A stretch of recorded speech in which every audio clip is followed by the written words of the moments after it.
Hello साथीहरू, welcome to my YouTube channel साथीहरू।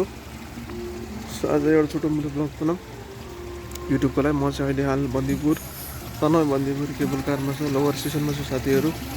हामी सब परिवारसँग घुम्न आएको छौँ। अब बुवा चाहिँ पार्किङको लागि गएको र नेपालको बसाइ पनि एकदम जस्तो राम्रो छ र साथीहरू। र तपाईँहरूलाई एउटा छोटो मिठो ब्लग पनि बनाउन खोजिरहेको छु, त्यही भएर बनाइदिउँ मेरो ब्लगहरू।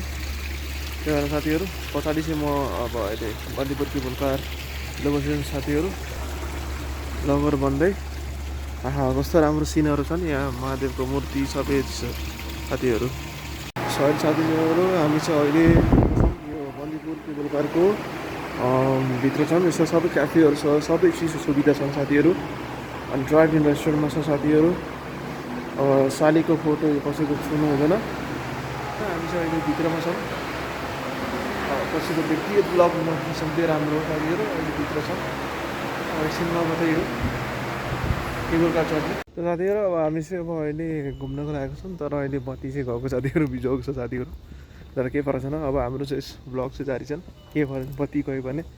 अब केबल कार अब एकछिनमा चढ्ने साथीहरू। रमाइलो त साथीहरू। र साथीहरू यस्तो पनि तपाईँहरू आउनुहुन्छ भने यस्ता पछाडि मेरा फोटोहरू छन्, फोटो बुथमा खिच्न सक्छन्। बन्दीपुर हिल, नेपालको झन्डा, जय नेपाल। आहा यो चाहिँ बब्बा छ है साथीहरू, एकदम यो गार्डन बुट्टाको गार्डन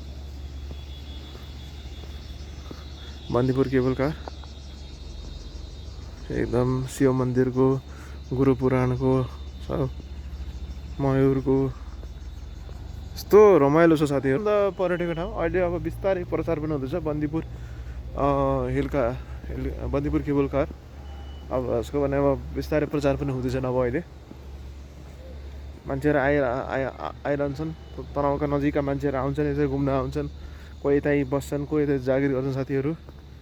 जस पर्यटकलाई सबभन्दा बेस्ट हो तनहुँको लागि यो चाहिँ बन्दीपुर हो साथीहरू, सबभन्दा रमाइलो ठाउँ साथीहरू। अब केबल कारको ब्लग पनि आउँदैछ साथीहरू। अब यो ब्लग कन्टिन्यू हुँदैछ साथीहरू। So Bandipur cable car road station साथीहरू। हामी रोड स्टेसनमा एन्ट्री भइसक्यो।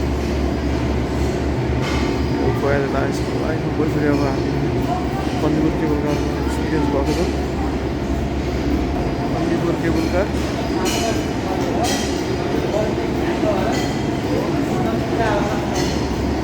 अब आइसक्यो हाम्रो केबल कार बन्दीपुर स्टेसन। हामी चाहिँ बन्दीपुर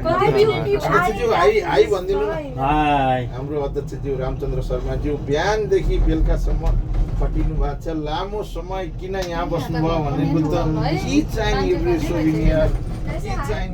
बनाउनु भएको रहेछ। खुसी लाग्यो एकदमै।